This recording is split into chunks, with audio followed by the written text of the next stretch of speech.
정말 하룻밤 사이에 엄청난 일이 벌어졌습니다. 전 세계 눈이 지금 한 나라, 바로 베네수엘라로 쏠리고 있는데요. 미군이 갑자기 베네수엘라를 침공해서 현직 대통령을 체포했다는 소식입니다. 자, 이 군사작전이 과연 세계 석유 시장에는 어떤 영향을 미칠지 지금부터 하나하나 자세히 들여다보겠습니다. 네, 사건은 이렇습니다. 바로 1월 3일이었죠. 미군이 베네수엘라의 수도 카라카스에 대규모 공습을 감행해서요. 니콜라스 마두로 현직 대통령을 체포하고 그대로 국외로 이송해버린 겁니다. 정말 영화 같은 일이 벌어진 거죠.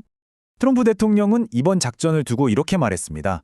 미군 역사상 가장 경이 없고 효과적이며 강력한 힘을 보여준 작전 중 하나였다.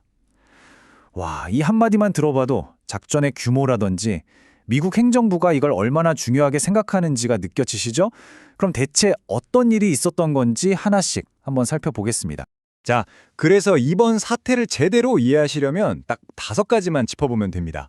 첫째, 이 기습작전이 대체 어떻게 진행된 건지. 둘째, 트럼프의 진짜 목표는 뭐였을까? 정말 석유 때문이었을까요? 셋째, 이렇게 큰일이 터졌는데 석유 시장은 왜 이렇게 조용할까요?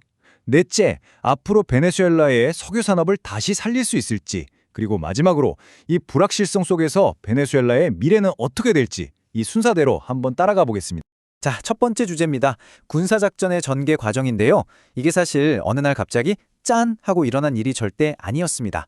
정말 수개월에 걸쳐서 서서히 하지만 아주 치밀하게 베네수엘라의 숨통을 조여온 군사적 압박의 마지막 단계, 바로 그 정점이었다고 볼 수 있습니다. 이 모든 건 사실 수개월 전부터 시작됐어요. 미군이 카리브해에 병력을 슬금슬금 늘리기 시작했고요. 그러다가 최근 몇 주 동안은 아예 베네수엘라 유조선을 해항에서 봉쇄해버렸습니다. 경제적으로 완전히 고립시키겠다는 거죠. 그리고 마침내 1월 3일 새벽 150대가 넘는 항공기를 동원해서 대규모 공습을 감행했고 이걸로 작전의 마침표를 찍으면서 마두로 대통령을 체포한 겁니다. 정말 단계별로 착착 진행된 거죠. 자, 그럼 여기서 제일 궁금한 게 나오죠. 미국은 대체 왜 이런 일을 벌였을까요? 진짜 목표가 뭐였을까요? 이게 정말 재밌는 게요. 공식적으로 내세운 명분이랑 트럼프 대통령이 무심코 내뱉은 속내 사이에 엄청난 차이가 있습니다. 그 차이가 정말 극명합니다. 보세요. 공식적으로는 베네수엘라는 마약 국가다. 그래서 마약 밀매를 뿌리 뽑겠다. 이게 명분이었어요. 마두로 대통령을 마약 혐의로 기소까지 했으니까요. 그런데 트럼프 대통령이 한 말은 훨씬 더 직설적이고 단순했습니다. 솔직히 말해서 우리가 오래전에 되찾았어야 할 그 석유, 그거 되찾을 거다. 이거였어요. 완전 다르죠? 이 마약 국가라는 주장, 이거 한번 자세히 뜯어볼 필요가 있습니다. 미국 관리들은 마두로 정부가 마약 카르텔을 뒤에서 봐주고 돈까지 대준다고 주장했어요. 그런데 말이죠. 정작 미국 마약 단속국, 즉 DEA 보고서를 보면 이야기가 좀 다릅니다.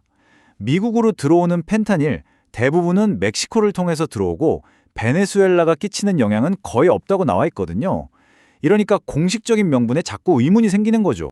그럼 석유를 되찾겠다는 말은 도대체 어디서 나온 걸까요? 그 뿌리를 알려면 백악관 스티븐 밀러 부비서실장의 이 말을 들어봐야 합니다. 베네수엘라 석유 산업은 미국의 땀과 노력으로 만들어졌다. 그걸 폭력적으로 빼앗아 간 건 역사상 가장 큰 규모의 미국 재산 절도 행위였다. 와, 이 말에서 느껴지시죠? 과거에 미국 기업들에 투자했던 석유 자산을 베네수엘라가 국유화해버린 것에 대한 이 뿌리 깊은 불만, 이게 이번 군사행동의 아주 중요한 동기 중 하나였다는 걸 짐작할 수 있습니다. 자, 이제 가장 중요한 경제 이야기로 넘어가 보죠. 여러분, 한번 생각해 보세요. 한 나라의 정권이 그것도 무력으로 하루아침에 바뀌는 이런 엄청난 사건이 터졌는데 왜 세계 석유 시장은 이렇게 놀라울 정도로 조용했을까요? 이상하지 않으세요? 그 이유를 알려면 먼저 베네수엘라가 처한 이 역설을 이해해야 합니다. 베네수엘라는요, 확인된 석유 매장량만 3,030억 배럴입니다. 이게 어느 정도냐면 전 세계 매장량의 17%예요. 사우디아라비아보다도 많습니다. 말 그대로 땅 밑에 어마어마한 기름을 깔고 앉아있는 석유 부자 나라인 거죠. 하지만 그건 어디까지나 잠재력일 뿐이고 현실은 완전히 달랐습니다. 1990년대만 해도 하루에 350만 배럴씩 펑펑 뽑아내던 나라였는데 수십 년 동안 경영은 엉망이었고 투자는 전혀 안 되면서 석유 산업이 말 그대로 완전히 붕괴해버렸습니다. 그래서 지금 생산량이 얼마냐고요? 고작 하루 80만 배럴입니다. 정말 엄청나게 추락한 거죠. 바로 이 숫자, 이게 시장이 꿈쩍도 안 한 결정적인 이유입니다. 지금 베네수엘라가 생산하는 석유는 전 세계 총생산량의 1%도 안 돼요. 1% 미만입니다. 이게 무슨 뜻이겠어요?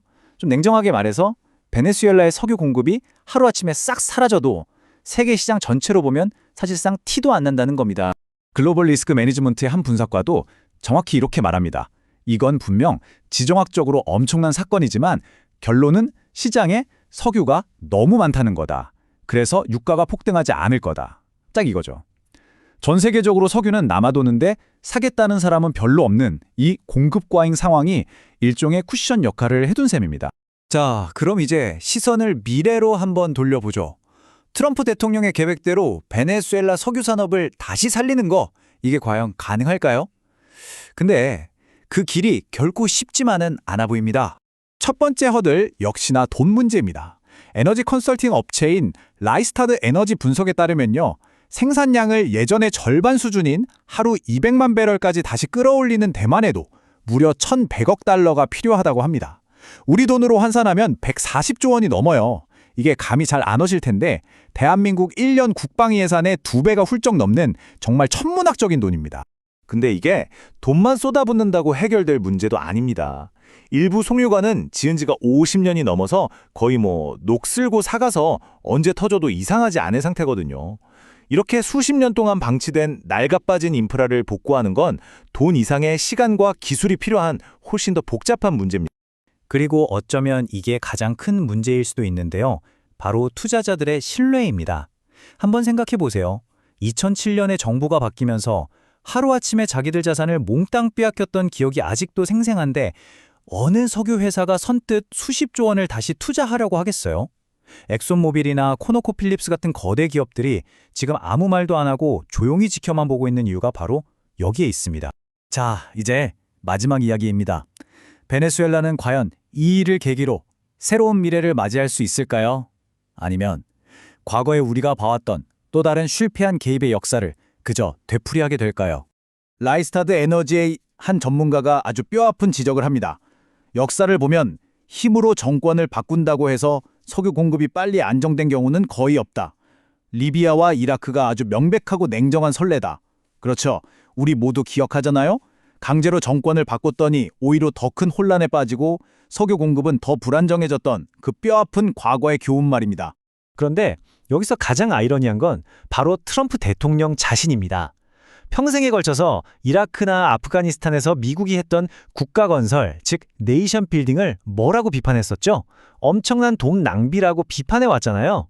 그런데 이제는 자기가 그토록 비난했던 바로 그 길, 베네수엘라에서 언제 끝날지도 모르는 이 국가 재건 프로젝트에 스스로 발을 들여놓은 셈이 됐습니다. 참 아이러니하죠. 결국 모든 이야기는 이 하나의 질문으로 돌아옵니다. 세계 최대의 석유를 품고 있는 이 나라, 베네수엘라가 과연 새로운 시대를 열게 될 것인가? 아니면 또다시 강대국의 개입과 끝없는 내부 혼란이라는 역사의 비극을 반복하게 될 것인가? 이제 전 세계가 숨죽여 지켜보고 있습니다.